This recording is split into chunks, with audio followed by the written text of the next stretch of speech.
Hello and welcome everybody to the GT4 Maserati Madness here at TRACKILICIOUS. I'm Mike Nause. Joined with me in the booth today is none other than Steven Tomazic. Steven, welcome. Hello, welcome. Thank you, Mr. Nause. Welcome to Maserati Madness Mondays. Yes, indeed. This is going to be a nice little one-off special event that we have in between, of course. Happy holidays to all of the Americans as well, North Americans. Of course, with the American Thanksgiving just happening, as well as Christmas coming up. Hope everyone's going to have a happy and safe holiday season. Of course, here from TRACKILICIOUS, big wishes out to everyone there. Massive thank you to everyone joining us tonight. I see about V in chat already, and hope everyone's having a lovely evening, afternoon, or morning, wherever you are in this fine world. We have a lot ahead of us here tonight. In fact, why don't we take a little look here before we get into this action? We got Casey here in chat as well. Why don't we head over into our calendar real fast? Take a look at that. As we can see, coming up here, of course, we have our GT3 championship that has been running on for a while. Up next is going to be Spa-Francorchamps and Enduro at December 3rd, as well as the Porsche Cup Championship. We just had the Winter Series startup for that, and we are here for the Maserati Madness. Max Rain in Britain as well, coming up soon with our GT4 Rookie Series, normally on Monday here, interrupted, of course. Next up will be Suzuka, December 4th, a 20-minute sprint with our GT4 Open as well. Big thanks to our patrons. More on that in a minute. GT3 Reverse Grid on Thursdays as well. We have up this week is going to be Hungaroring. Of course, very exciting track. It's going to be Silverstone. My apologies. Silverstone coming up. And then after that, of course, thank you to our patrons. All of their lovely names are on stream here. Massive thanks. They make what we do possible tonight, and a big shout out to you guys because we're testing out a new tool tonight, a Stream Deck. So thank you guys for allowing me to get that. As we head, though, on in back to the session here, we are going to see... There we go. We're going to head back into the booth. Excuse me, is what I meant to say before we head on into the session because I realized I messed up. But hello to my mother as well in chat. Welcome, Mom, as we head now, though, into the session and get a little bit of action out on this track. We have nothing but Maserati, so brace your ears, everybody, as we have a lovely sound about to unfold. This is one of the most incredible sounding cars, I have to say, Steven, pretty much in the game. Yes, definitely one of the most distinct and probably one of the best sounding cars we have in the field. It is my personal favorite, at least, I have to say. You can hear it from a mile away, at least, well, maybe even a mile and a half. But, of course, a 4.7-liter naturally aspirated V8 with a whopping 454 brake horsepower. Now, you can pick one of these up yourself for about 150 grand if you're interested. So if that is in your price range, well, I'm not sure what you're doing watching these TRACKILICIOUS streams, but thank you. Yes, and they are going to be slinging these cars around the South African track tonight of Kyalami. The track length is 2.8 miles, 4.5 kilometers in total. It was founded in 1961, and the current layout is from 2016. One of my all-time favorite tracks as well. Of course, Silverstone being the pinnacle of that one, but Kyalami not too far behind. It's a track that has a little bit of everything. Of course, Sector 1 here, which we are about to witness with George. Actually, no, George Elmer is going to pull to the side and not show us a lap. Why don't we hop on board with the driver who will show us a lap? Jacob Church here. He is going to be heading now down the straight. Now, first corner here, it approaches very, very quickly. It's the kink. In fact, we're about to hit it. It's a very exciting one, flat out the entire way. Blink and you miss it. Did you see it, folks? Of course, not really. But now, into the second corner. This is where the real time can be made, of course. Into that, you can see a little bit of a very conservative line as we head into Crowthorne. Now, through the first sector, into the sweep and barbecue, of course. Off the throttle very early, coasting through there as we head uphill. You can really attack that corner, get on the throttle very early, which can allow you to make up at least half a tenth there, Jacob. Let's get a little conservative on that line.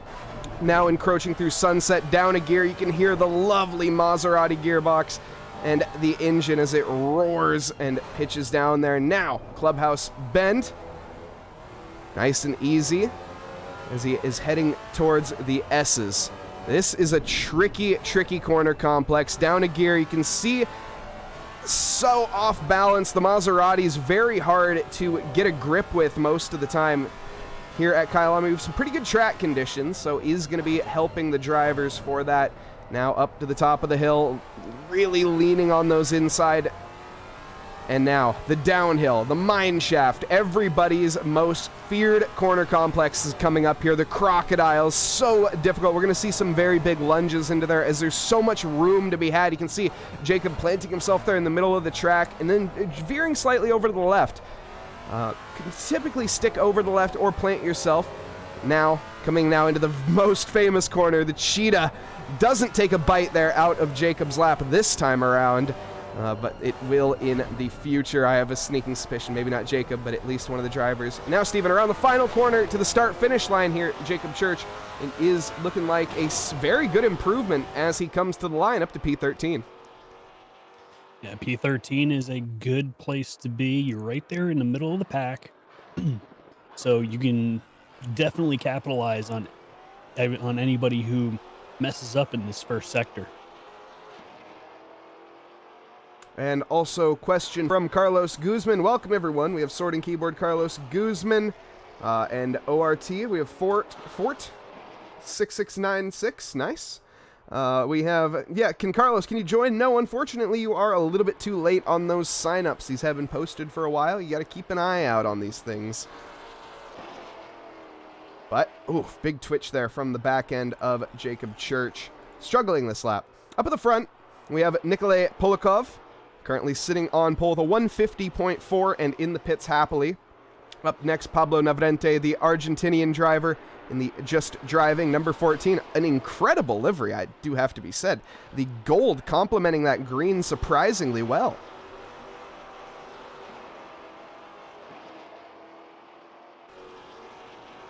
Yes, and right behind him is Ali Raza, who's also got a pretty decent livery. He's got that nice metallic green complemented by a red stripe with black hood. He's currently in that P3 position, looking to improve this lap, but his current best is a 151.34. Definitely not quite there in terms of the times we're seeing at the front. Ali Raza surprising. What is this livery? Oh my goodness. This thing is abysmal and amazing simultaneously. Ali Raza, what have you brought to the table here tonight? This is madness, if I do say so. It's so illuminating. I don't even know. Luminant, I guess, is the word.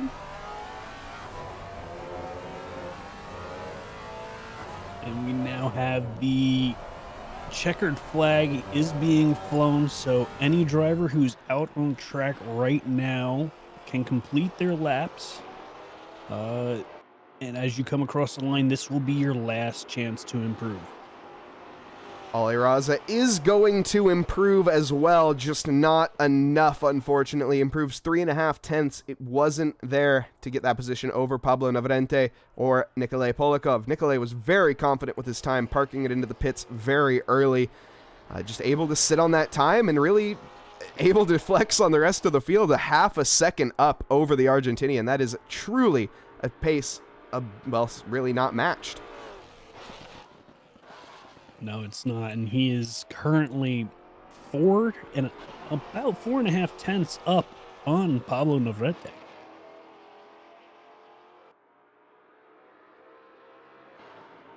Also, V in chat, absolute legend. Thank you so much for helping us shorten our transition, as the transition was a bit too long. Now it is it's a snappy 1.5 times shorter, if anyone noticed. I certainly did, and I absolutely love it. So thank you so much, V. Oh my goodness, and it's happened immediately. This is amazing. Thank you so much, One Bigly, for dropping a $5 donation this early in the stream. Thank you so much. Now to the line here, Andre Alex Afonso. It is going to be an improvement, but only a tenth or so. Not quite enough for position. He is the last driver to come to the line and comes across in P6.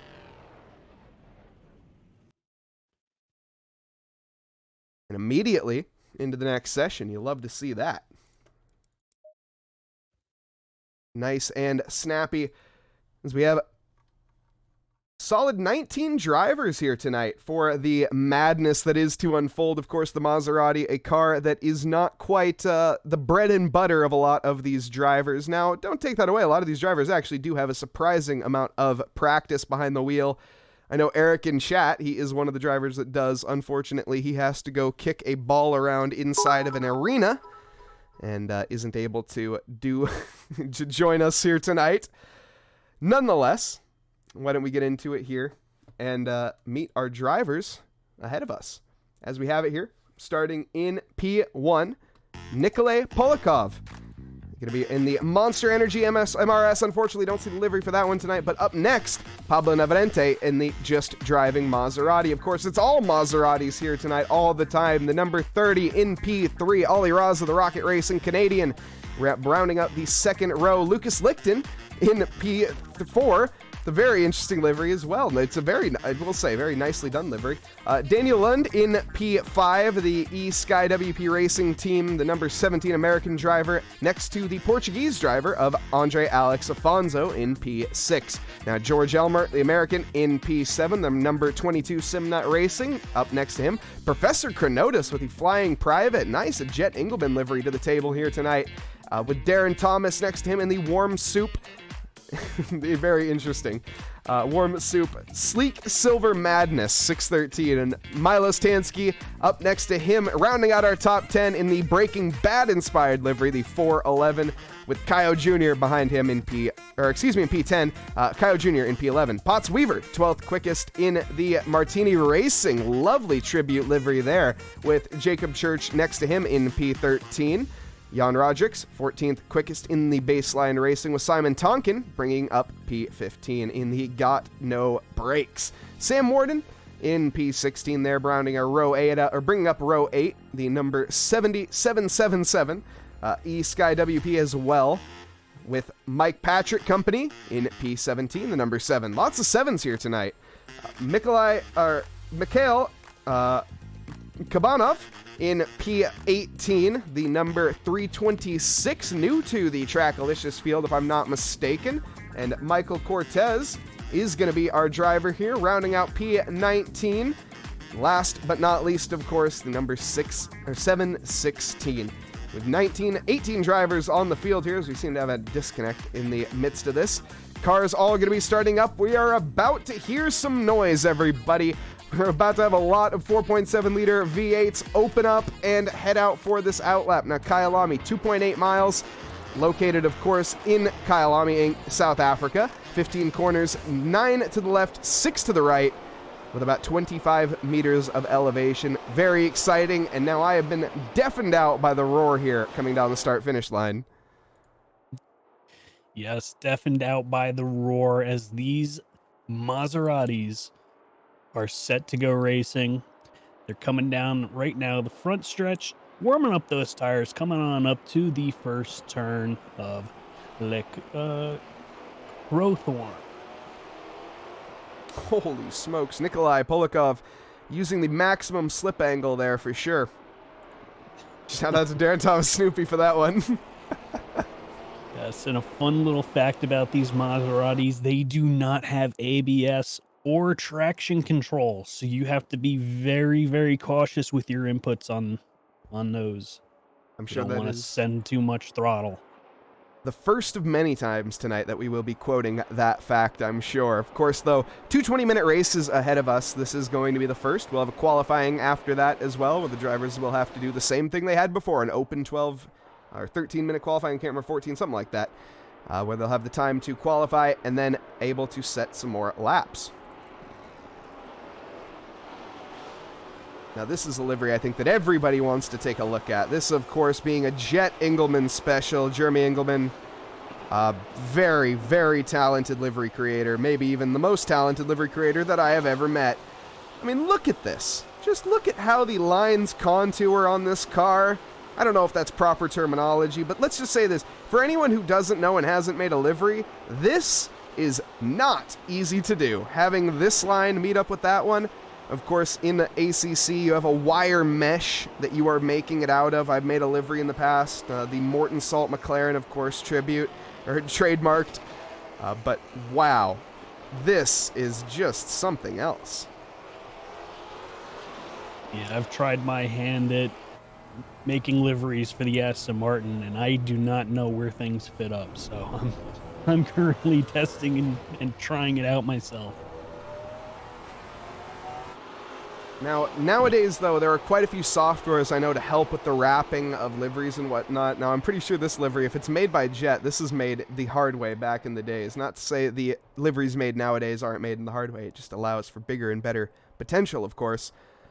But I don't think anybody cares about that right now, as the drivers are getting ready. They have a few more corners to go before they are unleashed here tonight for race 1. Yeah, a couple more corners as they just come around Cheetah right now. The penultimate corner, as they're now lined up 2x2 Noah's Ark formation. Yes, indeed. One last corner as we approach the start-finish line now. The grid lined up and ready to go. Nikolai Polikov on pole position with Pablo Navarrete in P2. I'm Mike Nause in the booth. Next to me, of course, is Steven Tomazic as we get ready to go green here at Kyalami. We're going to be approaching the board. Not the start-finish line. I know it's going to be a tricky one now. Green, green, green as we head down to the kink. The first corner going to come very quickly and should be nice and easily negotiated for these drivers. The real issue is Crowthorne, of course, P2. As we look for the braking marker, Nikolai Polikov firmly on the inside, though. Pablo Navarrete going to have to go late on to the brakes. Looks like he isn't able to get it done just yet. Ali Raza making a lovely challenge there. Inside line being held. Nicely done. Dispatches Lucas Lichten with Daniel Lund behind in P5. Coming up through barbecue now. Drivers nicely all 1-1. So far, we are green, green, green here at Kyalami and looking very good at the start. That's a very good start from all these drivers. There was a couple changes in the positioning further back in the field, but our top 5 have not moved. No, they have not. In fact, our top 10 have not moved. All 10 drivers remaining where they are. The biggest losses we're seeing, of course, Kyo Jr. has had a bit of an issue somewhere, dropping himself down into P18. But up at the front, Nikolai Polikov walking away in the Maserati from Pablo Navarrete, just about a second already between the two. Now, Ali Raza is going to be biting right at the diffuser there, closing up, under braking, using all of that, of course, no traction control, no ABS to control these very, very excited wheels. And the driver's going to have a very content right foot as well. Yes, and a little bit further back, we have Daniel Lund, who's currently in the P5 position, is fighting Lichten for that P4 position. This field has spread out just a little bit. Everybody's now single file, but we're seeing some really good racing as we have our first yellow flag of Kabinov, who went off, it looks like, at the Crocodiles. Kabinov struggling, and the Crocodiles have claimed a victim here tonight. Now, that is normally not the corner that you expect the drivers to end up being, well, dispatched on. It's going to be the corner after that, Cheetah. But hey, every single corner here at Kyalami, a tricky one to navigate is, whoa, Ali Raza, the back end of that car getting very, very loose. It's got to be a struggle with these Maseratis, getting the temperature into the tires required to keep that grip. Lucas Lichten as well, biting at your heels. Very tricky to even keep any composure. Of course, though, Ali Raza, an SRO driver, is, well, not really, or SRA driver. SRO? I think he's done SRO before. We'll call him an SRO driver. He's definitely of the caliber if he has not been. But very talented. Yes, and there's a lot of talent out here in this field. We have Pablo Navarrete, who's been in our GT4 league and has really, really put his foot down in his positioning of finishing and as well as qualifying. Yeah, of course. So I'm glad to see him racing here. He started in our rookie league, which maybe wasn't the most fitting place for him, but he quickly realized that wasn't, and he moved on from that. Not quite a rookie. When you're battling with the likes of Ali Raza, Lucas Lichten, Nikolai Polikov, it's not quite, well, yeah. Not quite rookie caliber. Definitely not rookie caliber, which is why I believe he's now moved up. My goodness, Daniel Lund has absolutely binned it in the penultimate corner. Cheetah has claimed its first victim and has put a chicane in the middle of the final corner. Nice move there, attempt at least, from one of the drivers. We're going to go back and catch that one on the main feed, though, and see exactly what led up to his demise here. And was it just a case, you can see dipping a tire a little bit too deep on the grass or gravel, and that just unsettles the lack of traction control. Of course, that gets your tires spinning, and as soon as you rejoin the track, your wheels are traveling quicker than you are. And, well, what you see happens and is now at the back of the grid. Yeah, and it looks like Kabanov also went off again, but this time up at Le Cope. He's really struggling to keep those tires happy, and I believe he just might be a little too heavy on the brakes, as I'm seeing the tail of that car just spin around. This is not an easy car to drive. It is to be said, of course. Like you said before, no traction control, no ABS. Oh, Lucas Lichten finding out as well. Yeah, right now I'm following Milo Stansky, who's currently chasing down Darren Thomas for that P8 position. And right behind him, he has Potts Weaver. This right now is our closest battle. The gap is widening just a little bit. Milo Stansky just doesn't have the pace to keep up with Darren Thomas, but Potts Weaver is right there on his bumper and looking to attack. Speaking of looking, that Maserati is looking into my soul. Oh my goodness, Darren Thomas bringing another just abysmal livery to the table. What are these guys doing tonight? Hang on. We got to get a good... What? Darren, what are you doing? Oh, it's just awful. The warm soup. Maserati madness. You can see underneath the wing, it is in fact madness. This livery is madness. My goodness, I don't want to see that one from the front end ever again. Oh no, and there it is. Milo Stansky going to be looking to line up an overtake here on to Darren Thomas, but also Potts Weaver in the background for an opportunity in the Martini. This is so much fun out here, is to be said, Steven. Yes, a lot of fun is being had right now, and these drivers are making these Maseratis look easy, but speaking from experience, they are nowhere near easy to drive. No, it just takes one lockup, one really just onto the corner too early, and you will end up like Sam Warren here did. Let's see what befitted the fate here of Sam Ward, and he seems to be all on his lonesome. This seems like a little bit of a case of heavy right foot potentially as we head into the final corner, onto the rumble strips and onto the throttle way too heavily. The car sent around, and the bonnet now going to be a little bit less aerodynamic than the engineers had entailed.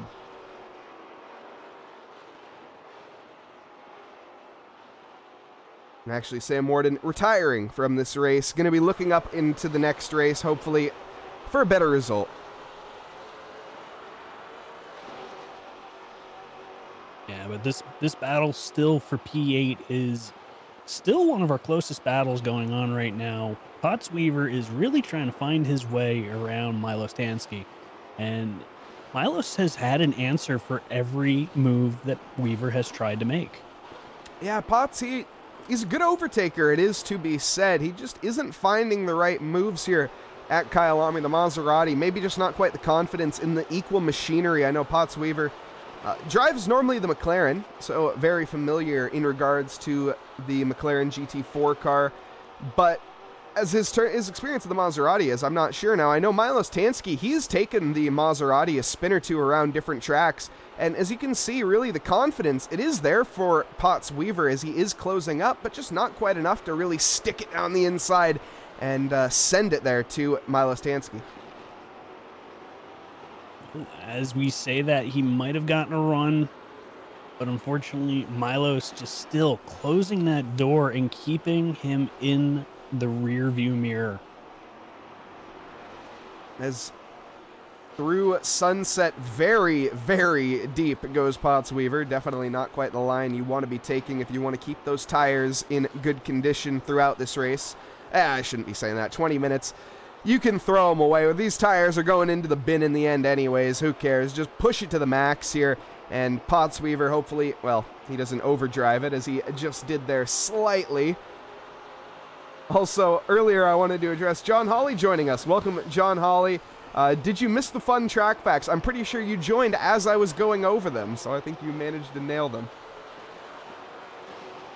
And also, Sword and Keyboard, I missed it, but thank you very much for the 1 bit while we were in the grid rundown. Thank you so much. Alrighty, it looks like we have another battle starting to heat up. We got Simone Tompkin, who's in the 117 Maserati, who is currently being chased down by Kaio Jr. in the 29 Maserati. Bright pink livery for Simon Tonkin here tonight. And the bright blue, well, dark blue behind. Oh no! Side by side we go. Pottsweaver as soon as we take the camera off. Pottsweaver, Milos Tansky going at it. It's going to be Pottsweaver for the inside line into the second corner. Just has to go late onto the brakes. This is the moment he's been waiting for. He is going to send it much later. Now, is it too late? That's the question. No, he manages to get it slowed down in time before they reach corner there. And nicely done. Pottsweaver is going to hold it as they go through the sweep. Very good move by Pottsweaver with 10 minutes left to go. He needed to make that move stick so that he can now chase down Darren Thomas, try and get up to that P8 position. Now checking back with the Kaio Jr. Simon Tonkin battle. This is a nice fight. That's a great exit for Kaio Jr., but in a very poor line into the next corner. As they head, oh no, they're heading into Sunset. My apologies. I thought they were heading into the S's. So that is going to be a stellar overtake then from Kaio Jr. as he went around the outside there of Barbecue and gets it done before Sunset. Kaio Jr., the Brazilian driver there, showing his superior pace. Yeah, and we have a battle up here in the front starting to come into play. We have Lewis Lichten now chasing down Ali Raza for P3. This is for a podium position right now. As Polikov has pulled away and Pablo Navarrete has pulled away as well from Ali Raza.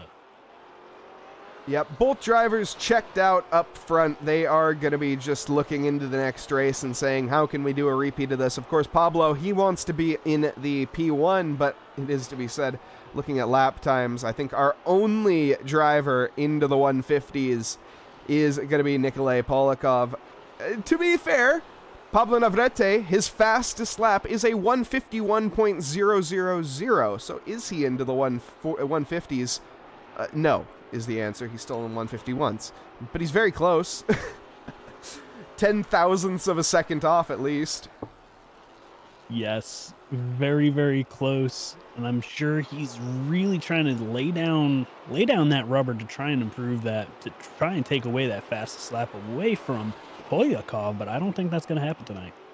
Now here's a nice look. This is going to be Pottsweaver and Darren Thomas having a battle. Now if they have a bit too much fun together, that's going to allow Milos Tansky right back into this argument through Sector 3, or just entering Sector 3 now you can see, or wait, well, wrong side of the track, excuse me, just entering Sector 2. It is going to be through Sunset, now into the Clubhouse Bend. Pottsweaver not finding anything yet, but we can see he is an opportunistic striker. He wants that run into the first corner. Now, of course, these GT4 cars, not as punchy as your GT3s. They don't have that get up and go necessarily that you would see. What has happened here to Jacob Church? Go back and take a look. Jacob here kind of pulling over to the side. Let's see what has resulted here as we head into Clubhouse Bend. We're looking good. Oh, way too much curb and way too much throttle. I think we saw an exact repeat earlier from another driver, being Michael Cortez? Or no, who was it? Daniel Lund? It was Daniel Lund who made that same mistake. Daniel Lund was up in very high paying positions, P5, and had a very, very similar fate, if not the exact same. Yeah, Pottsweaver coming down into the Crocodiles, opting for the very wide line. Didn't get the run out of Crocodiles, heading up towards Oh, yeah, the Crocodile heading up towards Cheetah. Did not get the run that he wanted, but it looks like he might have the run this time by, as he's now side by side with Darren Thomas coming into Crawthorne. And he sends it, and so does who is that behind? Milos Tansky. Milos Tansky, yes. Milos Tansky having a little look, doesn't make anything of it. Got to be said, Potts Weaver, an master of T2 there, making the overtakes happen. Now, of course, that is the best corner to make it happen, but Potts, every single time around he's had a chance, he's gotten it. Now, Darren Thomas going to have to hold on in the Warm Soup Racing, the Warm Soup Sleek Silver Madness. An absolute mouthful of a car name. But Potts Weaver on a charge up the road now. 5 seconds. Is Potts Weaver? I don't know, Steven. Do you think you can catch him in about 5 minutes? I think Potts needs a miracle to catch up to Chronotis. As I'm saying that, he is catching Chronotis right now. Now that the battling is done, he can really just focus on facing forward and going. He doesn't need to worry about behind. As I say that, there is a potential move by Milos Tansky. Darren Thomas. What has happened up front? Has Ali Raza gone off in the Crocodiles? Let's take a look here. Ali Raza into the Crocodiles, forgets that the middle pedal exists there. My goodness, Ali Raza just completely outbroke himself. Lucas Lichten handed a podium. Well, he's going to be walking away smiling with that one. Man, I believe Ali Raza must be punching that steering wheel right now, allowing for himself to make that mistake and giving Lichten that podium position. The fighting here is not done by any stretch of the imagination. We got fights throughout the field. P11 yet to be decided. Kyo Jr. having a look into the first corner. With the send. Is going to make it happen, actually. It looks like Jan really not fighting that. What has happened? Potts Weaver has made a mistake. Oh, he's dropped going back into behind. Crowthorne and allows Miles Tansky and Darren Thomas back up ahead of him. Oh, he got the overtake done onto Darren Thomas, but it looked like just maybe too much momentum through the sweep didn't allow him to gain traction. The front end didn't really agree with the back end, and we lost traction there. Luckily, he kept it out of the barrier, but all of that hard work that he has done has been undone and now has just only 3 more laps to do it.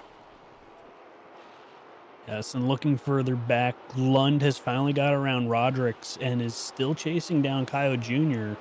He's got a little bit of damage to the front end of that 17 eSky car, but I don't know how much that's affecting the car's performance right now. Seems to just be maybe adding a little bit more cooling, really. Doesn't seem to affect the aerodynamics at all. Of course, we saw that happen very early on about lap 3, I think, where he ended up going off. Oh, speaking of, that's way too deep from Darren Thomas. Terrible line, allowing Milos Tansky to capitalize, at least close up onto the back bumper. Doesn't get anything done. Potts Weaver making his own way in life. You know, you absolutely love to see it.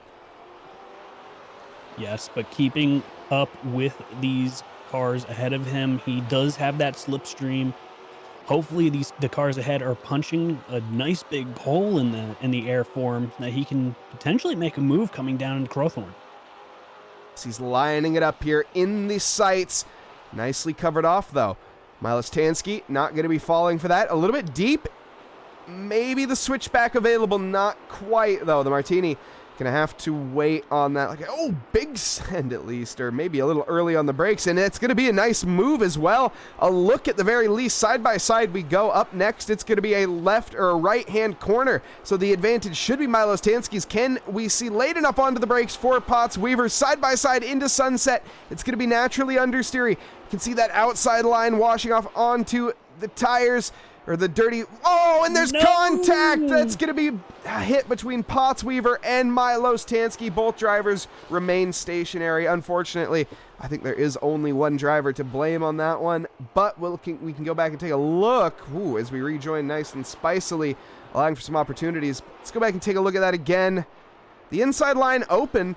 Now, the stewards may have to take a look at that, as that could have been an early turn-in, arguably, for Milo Stansky, but I think Potts Weaver maybe just a little too late on the brakes. Hard to tell, though. Very hard to tell, especially from that camera angle.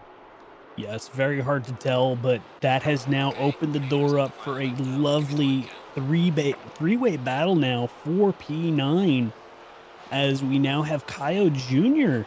and Daniel Lund joining this battle. Exciting spectacles here. This is madness. The Maserati madness not failing to deliver. Coming into Sector 3 now. A few more corners to go before we enter the final lap. The white flag lap way too deep for Daniel Lund, but it doesn't matter. He keeps the speed up. That is true confidence, especially with that aero damage. I would not be sending it that hard. Right, so we have the leader who is currently on the final lap right now. We are on the white flag as he's now making his way through the S's up to Lake Hope, and he'll make the final run down Mine Shaft, heading into the Crocodiles to Cheetah and around the final turn. Hard to take an eye off this exciting battle, but we will have to here shortly. Nikolay Polikov been absolutely dominant this entire race. We'll stick with this one for a few more corners. There is a potential look. Daniel Lund is so eager to get this done. I know as soon as we go off of them, we're going to see we're going to miss the overtake, but here we have it. Nikolay Polikov, he has done it all 20 minutes, led the way, fastest lap in the race, fastest lap in qualifying. Comes across the final corner now. And as he heads to the line, you can see the staggered grid, and it is going to be P1 for Nikolay Polikov in the Maserati. Up next, Pablo Navarrete, the Argentinian just driving driver, comes across in P2, and Lucas Lichten for third. Now, taking a look back at this battle, somehow Daniel Lund has not, well, none of these, there hasn't been an explosion, basically, is what I'm getting at just yet. But Daniel Lund doing a great job so far, not able to make a move. Looks like it is going to have to be P11. The top 10 not quite on the cards for him. Yeah, unless something really happens right here in this last turn, I believe we are going to have our top 10 settled as we have a move made by Lund. Not enough. But not enough to get around. Almost, but no cigar. Thank you very much to the one Chad for the follow. Great name. Welcome, Chad. The one Chad. The one Chad, yes. He's not just a Chad, Steven. Come on. He's the one. We have Mikhail to the line. Last but not least, of course. The three. Actually, is this going to be the final driver to the line? No. I take that back. Michael Cortez will be taking that title. One Bigley redeeming a hydrate. It's a good call. It's a great call. Drink up. It's not just a reminder to us, of course. Reminder to all the drivers and viewers at home as well. Stay hydrated, everyone. Water, the fluid of life. Now, of course, I did just take a sip of Monster, but these are minor they details. Didn't know that. Well, they do now. I didn't do a good job of hiding it. No, you did not. When do we head back over to the booth, Steven?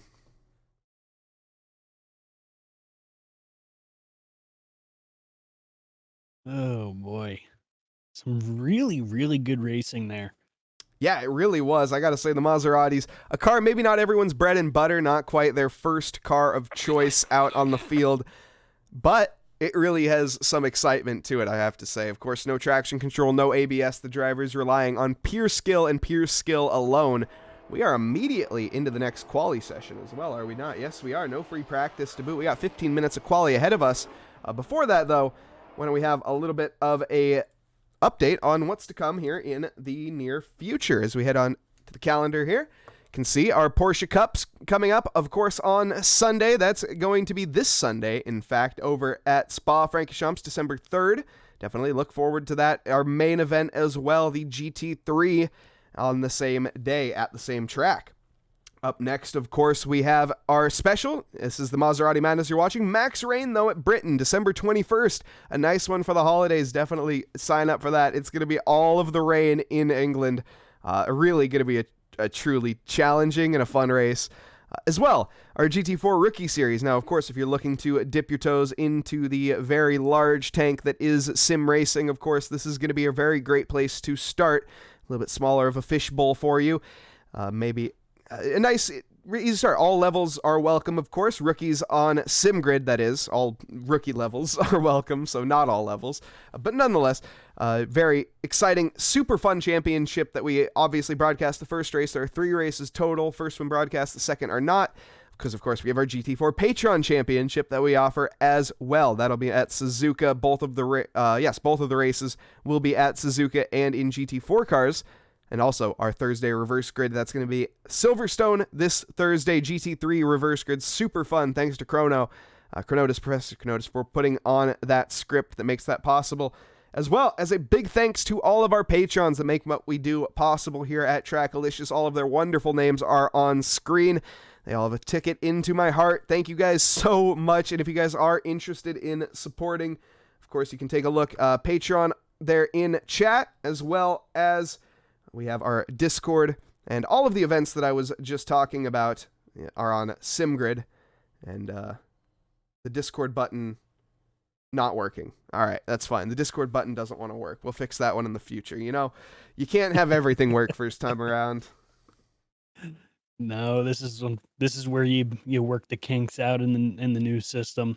The guys in the truck are really trying their hardest to make everything work great for these streams, and we cannot thank them enough. No, absolutely. And once again, a big thank you to everyone. I'll show you. Yes, this is the newest little stream deck that we've gotten. So thank you to everyone for helping us with that. Oh, I hit a button on accident.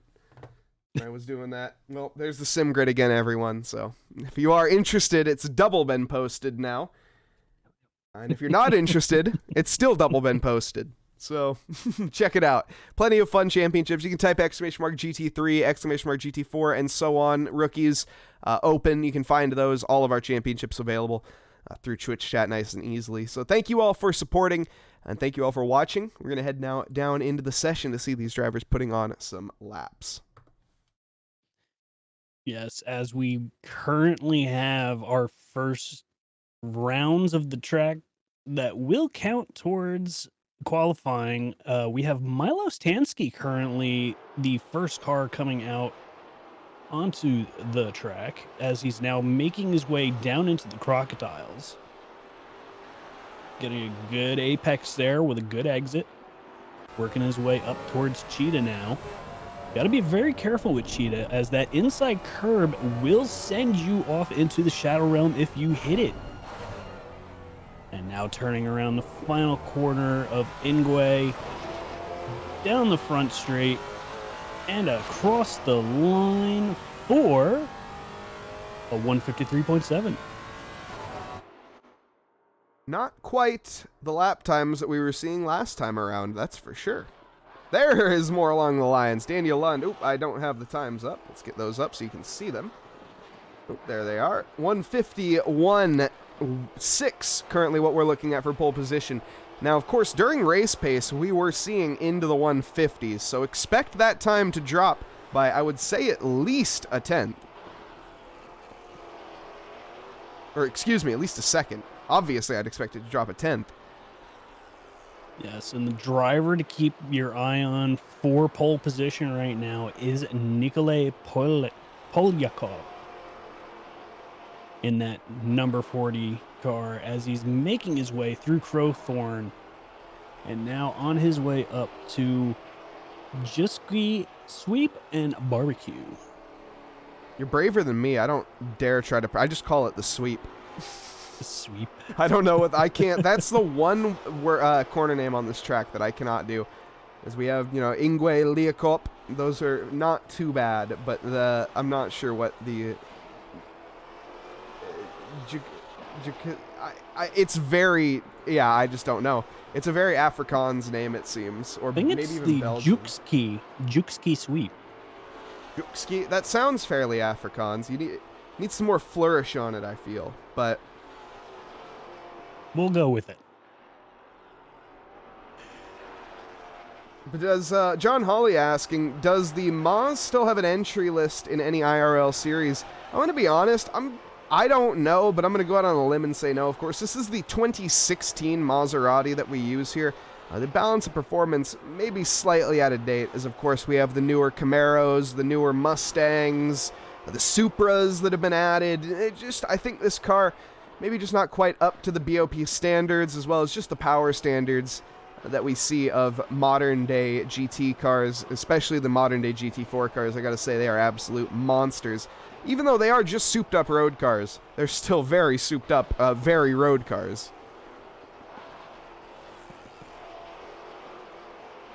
Yes, and very fun to drive road cars as they are. I wish I could actually own an Aston Martin. So I could play around with it. Is that the car, out of all of the GT4s in the game, is that the car that you would own? That would be the car that I would love to own, is an Aston Martin. The 2018 V8 Vantage? Mm-hmm. All right, fair enough. You know, I'm going to be honest. I think if I had to choose, it's either going to be the M4, which I think would be my second choice. But I think the M4 is tied at the AMG, so those are my two second choices. I think I'd have to go for the McLaren. The 570S, I gotta say, I'm a McLaren fanboy. I just am. And not even the F1 team. The F1 team I like, but I just love McLaren cars. I think that they are the apex of perfection. But that's, it doesn't mean that they're great cars. It just means that they're perfect. That's all. If that makes any sense whatsoever. Yeah, it makes a little bit of sense.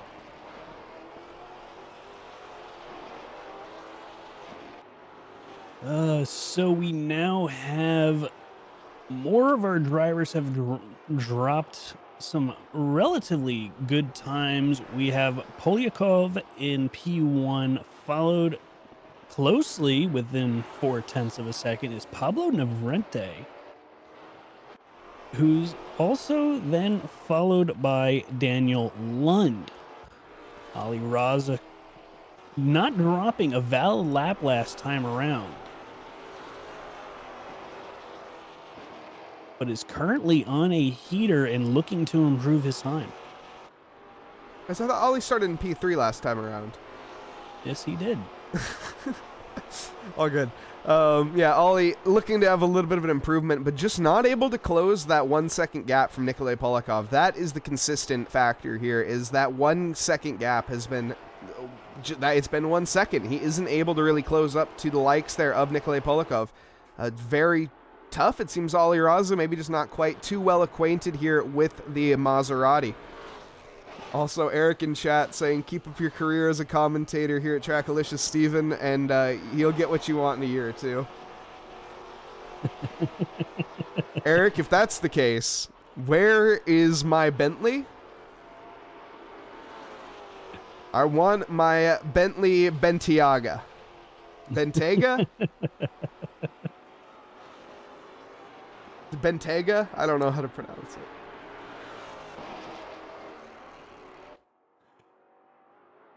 Whoa, Ollie Raza overdriving the car, takes the braking board out. Now, is that going to cause havoc on these final laps, Steven?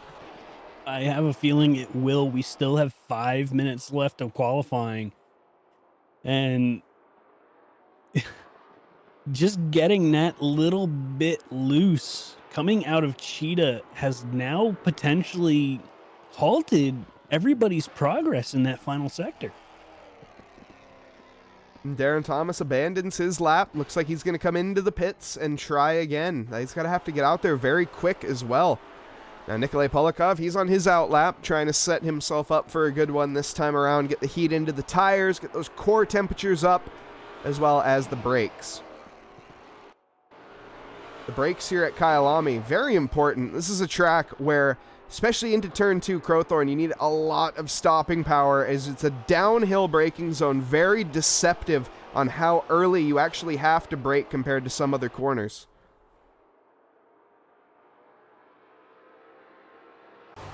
But Steven here, Polikov starting his lap. Why don't you take us through this one? All right, Polikov coming down the front straight, now coming into Crowthorne. You're looking for a wide entrance with a little bit of a late exit there, and then working your way now up through the Jukse sweep, and now through Barbecue. Really working the track really nicely. Now coming down into Sunset. Sunset is a very long right-hand turn. You want to hit the apex as late as possible, taking the exit out wide to maintain as much speed and then cutting quickly across the track to make sure you hit up Clubhouse Bend. After Clubhouse Bend, you now start the S's section, which is a left, right, left. Heading up the hill now towards Lake Hope. Lake Hope is a very, very weird-shaped hairpin. You want to take it out wide, hit the first apex, go out wide again, hit the second apex, and now making your way down Mineshaft Straight. You got a left-hand turn right at the bottom of Mineshaft, coming now into the Crocodiles, which is a sharp right-hander. You want to hit the middle of the track and then hit a late apex, so you get a very good run going up towards Cheetah. Cheetah, you want to try and take as much of that inside curve as you can, but if you take a little bit too much, it will send you off to the Shadow Realm.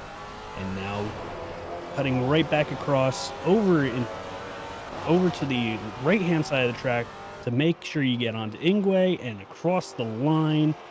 And he definitely improved his time on that last lap with a 1:50.03. That could have been into the 49s if he didn't have that bit of an error through the Crocodiles. He actually locked up there momentarily. That actually almost cost him his lap. That was very, very tricky into the Crocodiles. He managed to hold on to it, though. That car was on the brink of grip. The Maserati, very tricky. Of course, we said it before, we'll say it again. No traction control, no ABS. Pure talent to keep this car under control. And as we went there, especially through this corner in particular, I want to just keep an eye and emphasis here on just watch how the back end is never really gripped. That was a bad example. That was a pretty abysmal corner, to be completely honest. But Nikolai, he doesn't need it this lap. He's already put in the lap that he needs. His tires are cooked. They're good. He did what he had to. This is just a parade lap at this point. But when he's going through these high-speed corners, the slip that he's putting onto that car, the back end it's barely gripping, and it wants to step out, and the wheels are spinning, but there's just at the level of grip, the almost perfect level of grip, where you're able to deliver that power without actually having too much of a wiggle while you're doing so. And so just a real emphasis there. Nikolai Polikov, great talent behind the wheel. That's really, really showing his stuff out here at the South African track of Kyalami. Ooh, and there really goes for the enforcement there that that lap is Dunsky. Is going to set it up, though. Look at that. That is a wide berth, and that's actually not the greatest exit either. But as he is going to try it again, he had that cool-down lap, got a little bit of dirt on his tires as well. So maximizing the no grip, I suppose, there. We'll see what Nikolai can do. He doesn't need to do anything, so... well, I suppose we'll see. Ali Raza will not have another chance, and he's currently even with his Delta, so actually will not be able to, really take it to him. I think Nikolai will more than likely invalidate his lap at some point. Yeah, but I'm currently watching Ali Raza as, like you said, this is his last chance to get a good lap down. He's been really struggling in this qualifying session to keep the car on track. Yeah, he's definitely not been showing the normal Ali Raza that you would expect here in the Maserati. I think it's just due down to practice, as well as the fact that, once again, this isn't really their bread and butter. The GT4 cars in general, of course, not the most popular car in ACC. Typically, the drivers are used to the GT3 cars. That's the main content of the game, after all. But the GT4s, I do have to say, I personally think are a bit more fun to drive. But Ali Raza, of course, competing in championships, has to play suit to what the championships are for. So this being a fun-off event, you love to see it. Yes, and we love having these fun events, and I'm really actually looking forward to the flooded Silverstone as we have Ali Raza getting a little bit wide coming through. Cheetah goes and somehow keeps the car on track for a valid lap, but does he improve? He does not. He actually did a 10th because somehow. But not enough to make it up into the top 4 position. No, 10th off of that one. Would need another one. Of course, we also saw him almost bin it through Cheetah, but keeping his foot in it, which is bold, he manages to stick it out with a lap in the end. Andre Alex Afonso, though, can he take that position away from Ali Raza? No, he actually doesn't. He lost it in the final corner. Yes, unfortunately, the final corner does dictate a lot of drivers' fates here at this track. Most certainly does. Also, welcome, Doc Milwee. I feel like it's been a while. I think you missed. Did you miss the stream? I don't know. I feel like it's been a while. Been a while. We've also had our holidays, of course. Of course, happy holidays to everyone. American Thanksgiving. So we've had a couple breaks here in the States with the leagues. But as we have it here, we have 16 drivers on the field. Why don't we get in here and meet them? Starting off here in P1, it is going to be the number 40 driver, the carbon fiber, Nikolay Polikov. Up next, Pablo Navarrete, the number 14 Argentinian driver, rounding out our front row. Daniel Lund starting out row 2 in the eSky WP Racing team, the number 17, with Lucas Lichten Company in 4th.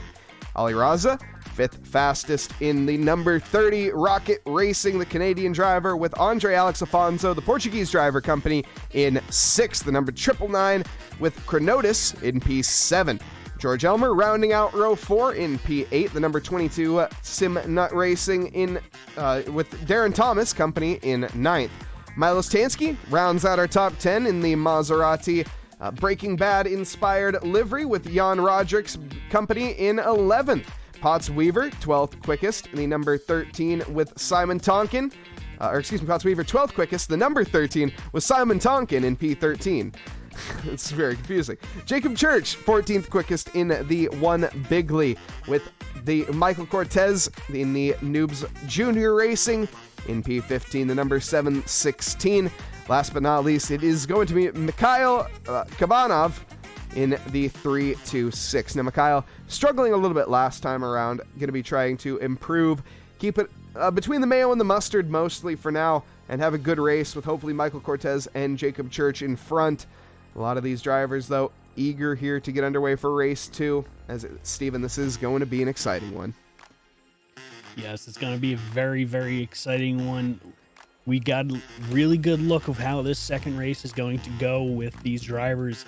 And I think we're going to see a lot of close battling between Ali Raza, Lichten, Lund in the top for the top 3 position, as well as we have Darren Thomas, Milos Tansky, and Potts Weaver and Jan Rodericks.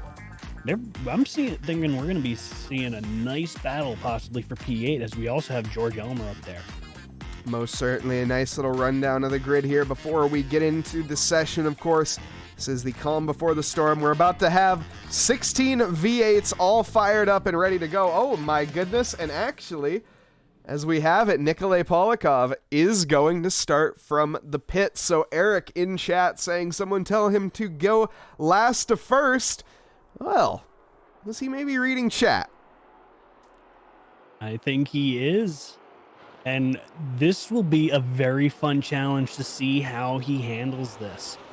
Starting from the pits, you do not get the best start. You pretty much essentially start with about a 3 to 4 second gap behind the car in front of you, the final car to come across the line. So it's gonna be a show to see how well he can navigate his way through this lap traffic. Yes, indeed. He's got a long ways to wait, as well as being on cold tires come the end of the start of this race, the end of this outlap. And that will affect him. Now, grip here at Kyalami is a luxury. It is not a, well, necessity. Or it is a necessity. It's not a given, really. One of those things that you have to earn. Yes, and one thing I was not sure of, we actually have a rather hot track today. We are 27 degrees Celsius with a track temperature of 36 degrees. This is a very hot track. These drivers need to have their tire pressures on their A game in order to maintain that grip. Cook a burger on a cast iron skillet out here. Pablo Navarrete, I don't think that's on his mind right now. I think he is going to be focusing on the track ahead of him, saying, wow, I have no cars in front of me currently. That's a change from last race. Pablo Navarrete, of course, not going to be starting from the back. He does not want to give that up. He's like, I can win. We can do it. And Pablo, I think he may be able to take that tonight. Now, Daniel Lund, hopefully he doesn't put it into the wall in the first 3 laps like he did last time around. The E-Sky WP Racing in a much better position as well.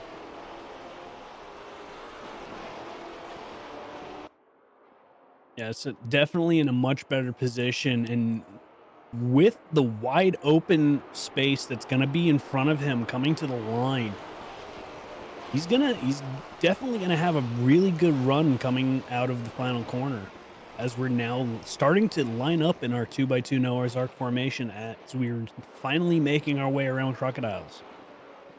A little bit more here to go. Of course, the drivers, this is where the nerves go away. Of course, before the grid, you're all jittery, you're ready to go. Now, everybody in their office seat, more or less, ready to roll. Coming now around Cheetah.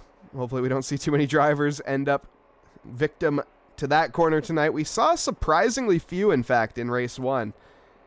So very exciting. John Hawley grabbing a cold drink as everybody else should be, in some popcorn as well to boot. The drivers rounding the final corner now. We have 20 minutes on the clock. Pablo Navarrete in P1, Daniel Lund in second. I'm Mike Nause in the booth. Stephen Tomazic will be next to me here today as for 2x2 Noah's Ark coming down the start-finish straight, getting ready now, approaching the line. Now, of course, it's not going to be the line where we go green. It's going to be at the total energy board, and the lights will change as we go green, green, green, and we head now down to the first corner. The King going to be approaching quick. Ali Raza off to a smasher of a start. Going to be immediately challenging 3 wide here as we head to Crowthorne.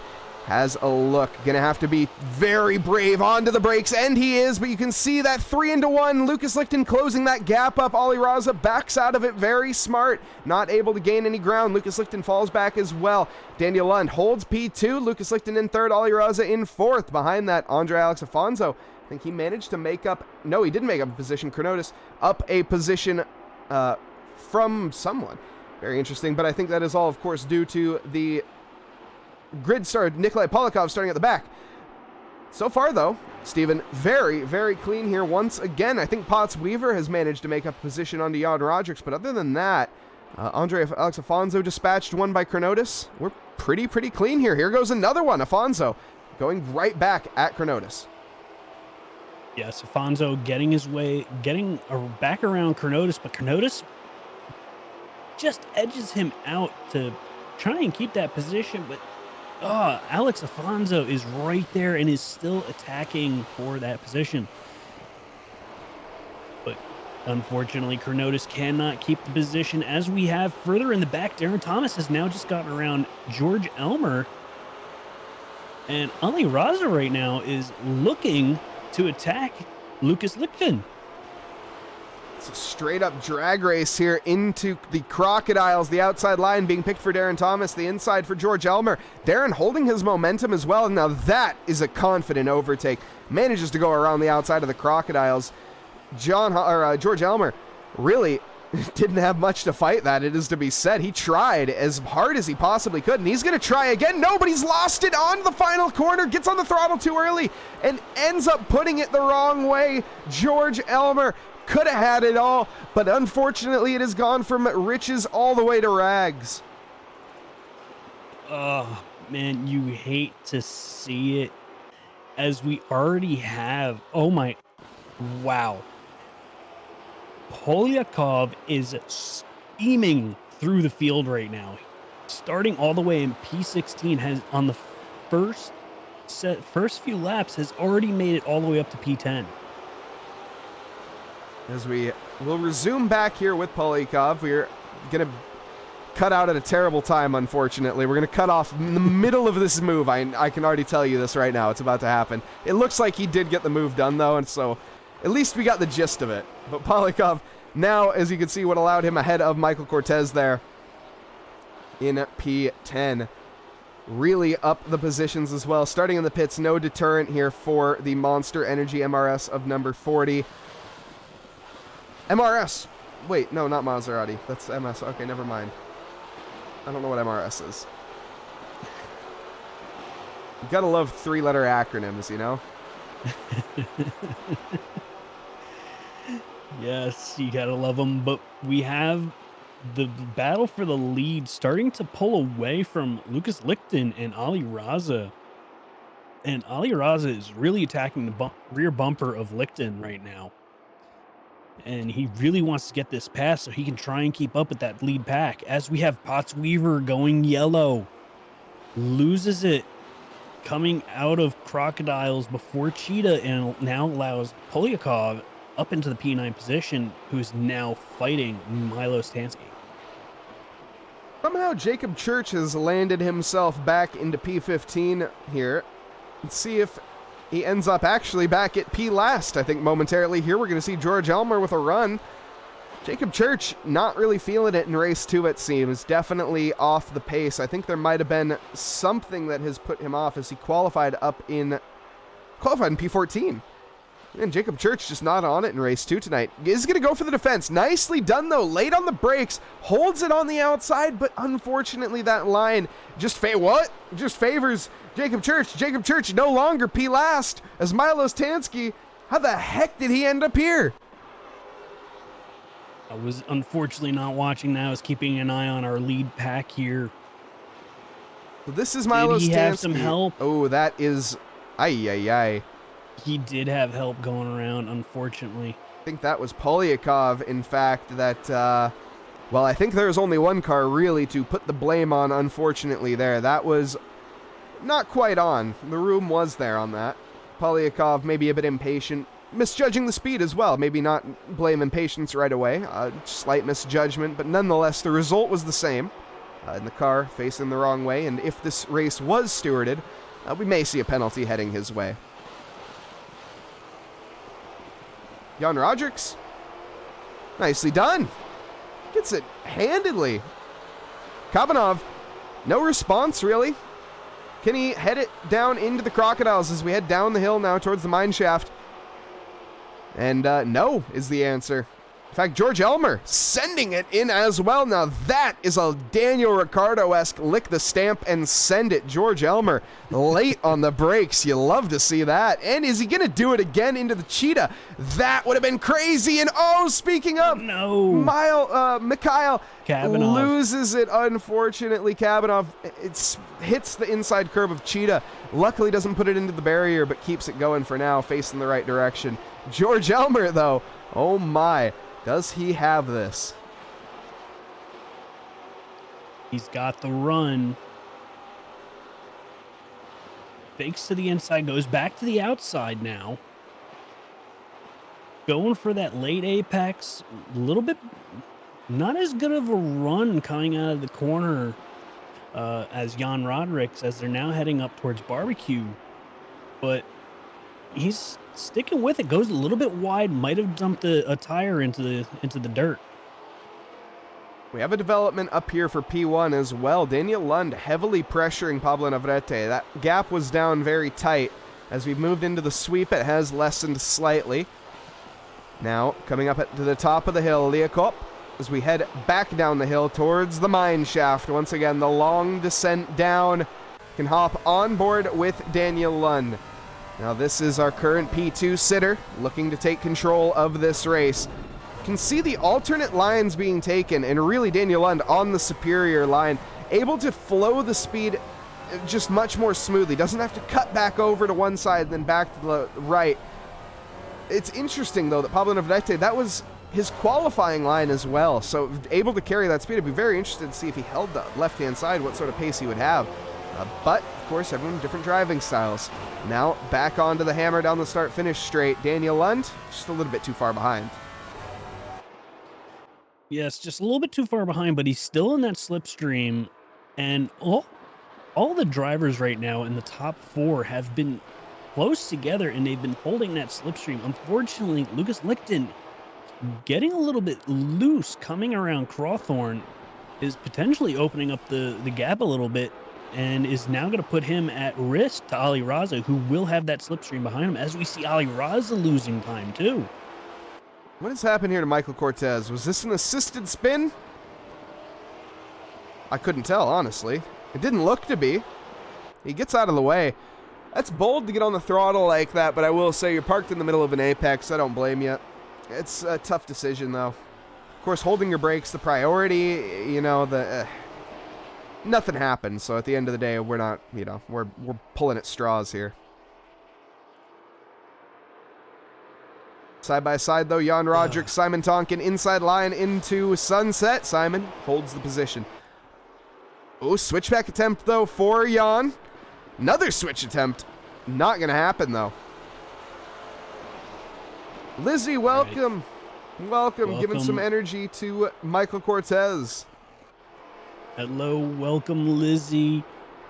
So, looking back at our last to first challenge participant, Nikolay Polyakov has now moved his way past Professor Kanotis up into the P6 position, and he has been dropping best lap after best lap. His current best lap is a 150.4, whereas our leaders are doing 151, so he's gaining almost a second every lap on these leaders. Absolute animal. Whoa, what a send on the outside there. Simon Tonkin getting very, very exuberant. He isn't able to make it stick yet into the Crocodiles. That is not where you want to be on corner entry. That is good, or Crocodiles, I meant to say Cheetah. But that is basically what is going to happen every single time you take that corner with that line. He is lucky to not have lost that position to Jacob Church. Simon pushing just a little too hard. That overtake, it was on. It was on for a little bit, it must be said, but he really, well, now 1.3 seconds. I guess that does the talking. Now Jacob Church with a look, and only just. Yeah, Jacob Church was trying to make Simon Tonkin just go defensive to get him offline, and I believe Jacob Church wanted to get that better run off, but Simon Tonkin just sticking with it and not falling for the trick. Now, fun fact about Jacob Church, he actually was in a race recently where he was ahead of Jardier, he was ahead of UKOG, and he was ahead of Coach Dave. So participating in a SimGrid community race, of course, he was ahead of them for a time. We won't go into any more details than that for Jacob Church's sake, but take my word, folks, he was ahead. That means he's better than them for a time, right? We can go with that, as Daniel Lund got a very good run out of Crocodiles, heading up in towards Cheetah. Did not get a good run coming out of Cheetah, but is still fighting Pablo Navarrete, and might have a good run this time by heading up into the second turn of Crowthorne, but opting to stay in the racing line and following Pablo through, taking a little bit of a shallower line, hoping that it takes him into a better line heading up towards Barbecue, which it looks like it might have. As they head up the hill now towards Sunset, looking for any opportunity he can here. Sunset, not the best opportunity most of the time. Now, of course, we may see a car wash wide. You can see the confidence. Daniel Lund able to lift off there and really carry more speed without pushing the car as hard. Now, that's going to help you later on in the race, but of course, there isn't much later on in this race. We only have 7 minutes and 57 seconds. Wow, really having to be so passive through the S's, Daniel Lund, just to not push the car, not really, I think at the end here, If Daniel doesn't have it within the next 2 laps, I think by the end of this race, he almost certainly will. But I gotta say, he has to actually go for it. He can make all these confident plays, saving all the tires he wants, but at the end of the day, if he doesn't use the extra grip that he has, well, what was the point in having it? This is it, maybe, though. Yeah, unfortunately, I think trying to go for those early moves has kind of worn his tires down. He might not have the freshest tires on track, as Pablo Navarrete has just been really sitting on the racing line and just getting in the way of Daniel Lund. But speaking of saving tires, Nikolai Polyakov has now moved up to P5 and has gotten around Alex Afonso and is still dropping fast lap after fast lap and is still catching these leaders. Jeez. Polyakov on a mission. P1 is not off the cards for... yeah, it is. I'm just going to be honest. It probably is. He's 6 seconds off of Ali Raza, and he's probably going to catch Ali Raza. He may be on for a podium. We'll see if he can dispatch Lucas Lichten. If he can, he might be on for a race win, actually. So that's... But you could see there's a lot of nothingness behind Ali Raza until finally the car comes around the corner, and that was Nikolai Polyakov. But the gap's closing, it is to be said. We'll touch on that in a little bit. Keep an eye here on the Daniel Lund battle for now. That's a development for future us. Yes. But Daniel Lund getting a little bit squirrely in the rear end, coming out of barbecue before, has opened up the gap a little bit between him and Pablo Navarrete, but just still being in that slipstream is really helping to pull his car along and keeping it in this fight. I gotta say, Pablo seems to be working those tires much more. He's taking much different lines than you would expect. It is to be said. I think he's going very defensive pretty much every corner. Like, watch here. Now, as we come into the Crocodiles, you're going to stay to the left-hand side of the track mostly, but look at how far to the right Pablo Navarrete is. Now, that's putting a lot more energy through your tires as you're forcing the car to slow down in a shorter period of time to make that corner.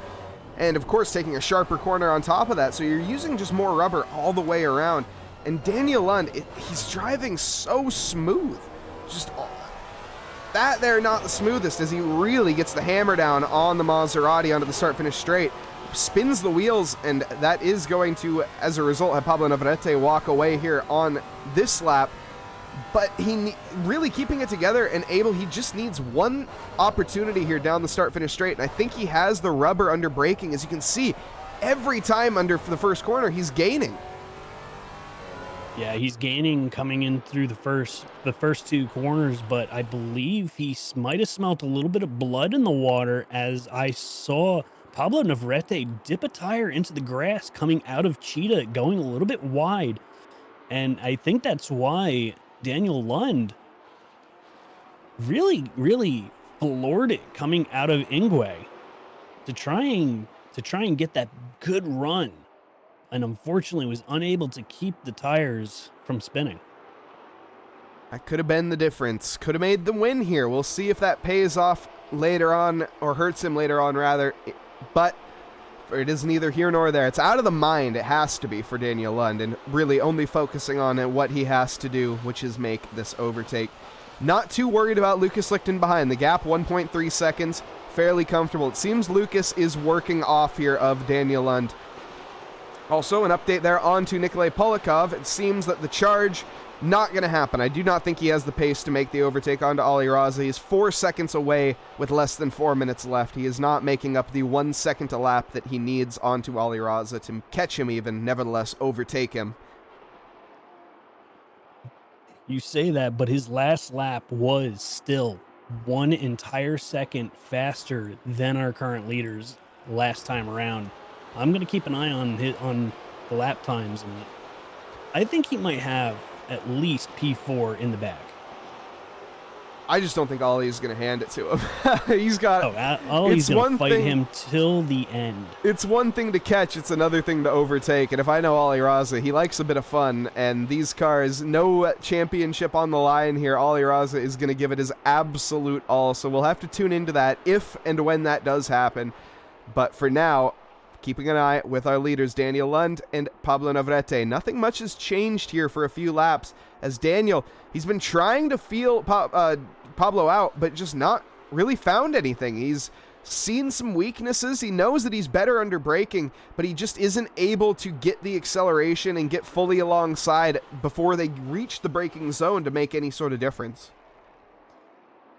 No, and he just needs to be a little bit more patient with that skinny pedal.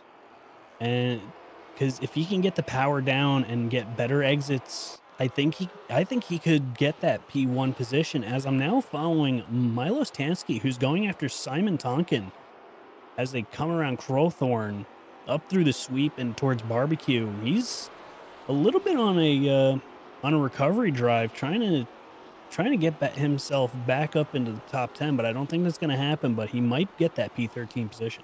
Yeah, this should be a fairly easy overtake, as Simon has overcooked it into the Oh, I was on the wrong corner. My bad. I'm totally in the wrong part of the track. Never mind. Milos Tansky gonna have to work for it a bit more here. Simon Tonkin in Sunset. The corners, they look the same sometimes here, I gotta say, but oof, very out of shape. Simon is really pushing that car. I think Milos, he recognizes that, and he sees there's nobody in front of us. You are the only person. I'm going to just guarantee this overtake and, well, wait for the opportunity. Probably down the start-finish straight is when I presume we're going to see this happen. Or, never mind, we're going to see it now. Massive send at the top of the hill. There's some battering, but it's all right. All four wheels are facing the same direction, and no cars are facing the wrong way. So, as far as I can tell, maybe a bit aggressive, but hey, I can understand Milos Tansky a bit, you know, I get it. Let's just say that. And we are now currently on the final lap around this track. Pablo Navarrete now pulling away from Daniel Lund. I believe the tires on Daniel Lund's car have just given away, as we now have him defending, or having to defend against a slipstream from Lucas Lipton. Yes, indeed. I think Pablo Navarrete has this race in the bag at this point, and he will be happy. Of course, he qualified not in P1, but in P2. We had Polyakov, who started in the pit lane, and allowing Pablo Navarrete to take P1 early on. He has held it ever since. The number 14 driver really hasn't put a foot wrong this entire race. We saw one mistake from them, but that is obviously not enough to thwart the battle here tonight. And a lovely, on top of it, a lovely gold and green and black livery. Black and gold, of course, befitting a champion. And tonight, Pablo Navarrete, he is the champion of race 2. As he comes through Cheetah, doesn't bin it. Now, that was the last opportunity, more than likely, that he had of severely messing it up. Comes across the final corner now, onto the rumble strips, and heads to the line, and it is going to be P1 for the Argentinian driver, Pablo Navarrete, with Daniel Lund behind in P2 and Lucas Lichten in third. Yes, followed closely by Ali Raza and Nikolay Polyakov, finishing out our top 5. Very good racing by all of these drivers, as we still have battles going on further back in the pack. Darren Thomas was looking at a look at Kronotis, was unable to make any type of move. Looking further back, we have Simon Tonkin still under attack from Milos Tansky, but now Jacob Church is joining the fray as they're coming around Crocodiles. Jacob Church about a second behind. It's going to be a bit of a tough one. All these drivers separated by that. Milos Tansky, though, eager as ever. Can Simon hold on? I think he can. Really has one more corner to negotiate, and it looks like it is successful. Don't get on the throttle too early. Oh, he did a little bit there. Oh, no, and Jacob Church does. Jacob Church puts it into the wall on the final corner of the final lap. Oh, he did exactly what I said not to do. Jacob comes across the line for P14. You hate to see it. Why don't we go back here? Let's catch a replay of that if we can. Oof, we caught the end of it, unfortunately, there, but, yeah. Very, very unfortunate there, Jacob Church. As he came to the line, though, I think still going to be happy with his result, of course. Why don't we head back into the booth, Steven, and get ready for some interviews. Yes, we need Pablo Navarrete, Daniel Lund, and Lucas Lichten to the green room. Do we want Polyakov in the green room as well for his last first challenge? If he wants, if he's here in chat, sure, I'd love to hear from him, as I don't think we've heard from Polyakov. I think that's a new name to the Tracklicious community, so if they are around, absolutely. Also, my dad in chat. You'd love to see it. Both my mom and my dad in chat tonight. Epic. Bump to pass. Yes, indeed. And, but what a very exciting conclusion here to the night. We're going to get some replays up in the background while we wait for our drivers to pile on into the green room. So far, no one here yet. I see, there we go. We see some people now coming on in. As we, oh no, we don't. I don't see anyone. Polyakov is in there. He's deafened. Well, he may not see any interviews tonight, as I'm not seeing anyone in there just yet. Oh, we actually do have Polyakov in the green room. Well, all right. Let's hear from Polyakov then, as he is our only victim tonight for the interviews. And Steven, why don't you take it away? Yes. Nikolay, welcome to the stream room. Welcome to the booth.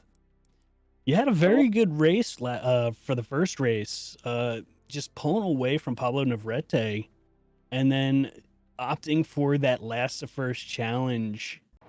Dude, tell us about that last first challenge you had going there.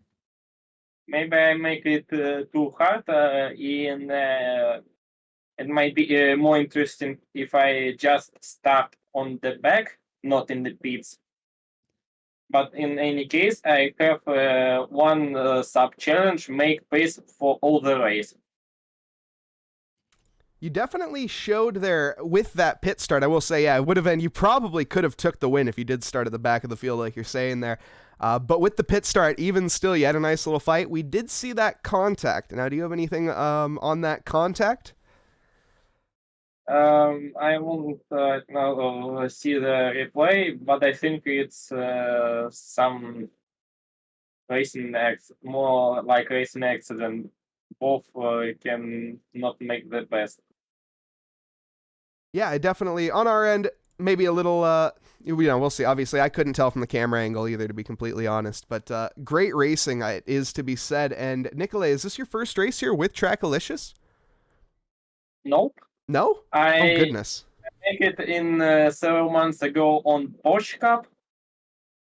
Oh, okay. I think it might be a multi-class race when I in Porsche Cup. Okay. I don't know exactly. But this is going to be one of your first leagues with us then. Or not league, this is a one-off race. What am I talking about? This isn't a league. Why are you listening to me? Oh shit, I'm sorry. No, I'm just being, that's me. Well, thank you, Nikolay, for joining us here for an interview, a post-race interview, and we're glad to have you racing with us, buddy. And we hope to see more of you in future races. Absolutely. Thanks, I appreciate it. Have a great one, Nikolay. And once again, thank you everyone, of course, in chat. Thank you so much for being a part of the stream, keeping us entertained throughout. And a massive thank you to Steven Tomazic for being my partner in crime in this session for the Maserati Madness. Thank you so much, Steven. Yeah, thank you for having me. I love commentating these races, and Maserati Madness is probably one of my favorites now. It most certainly did not disappoint. I think that was a very exciting race. No traction control, no ABS, pure skill for the drivers, and it showed. Massive thank you, everyone. Of course, we're going to take a look at the calendar before we head on out and close the stream tonight. I should also, actually, no, I already have someone to raid. What am I talking about? We have, though, taking a look at our calendar, of course, coming up, the GT3 race on Sunday. That will be, before that, of course, our Porsche Cup Championship over at Spa-Francorchamps. 35-minute sprint for the P Cup. It's going to be a 90-minute enduro for the GT3s as well. Max Rain Britain coming up soon. That one is going to be so much fun. Of course, all of our events that you can find are available on SimGrid. Link there in chat. Also, our GT4 Rookie Series. If you're looking to dip your toe in the big shark-infested waters that is Simracing, do come over to the Pond of Minnows in the Rookie League. It's a lot more fun, a lot more tame. If you are a rookie on SimGrid, you do qualify for it. And if not, you can always take a look at our GT4 Open Series. That is going to be in the GT4s on Monday as well. Super fun championship. Amazing. One of the best championships we have in terms of racing, as well as another championship that has a very similar title, the GT3 Reverse Grid. That one has brought on some excitement. That race is whoo-hoo. Definitely tune in for that. But big thank you to our Patrons that make what we do here possible. All of your names on screen. Thank you so much, especially to the V12 Exotics, for all of the new tech that you guys bring. Of course, the new Stream Deck, all of the new graphics and everything. Those are all brought to you by you guys. So thank you so much for making that possible. Now, of course, heading back to the booth here, I've been Mike Nause. With me here tonight is Stephen Tomazic. Massive thank you here from Trackalicious, and a happy holidays to all. I hope everyone has a lovely evening, afternoon, or morning, wherever you are in this fine world. Thank you, and good night. See you in the next one.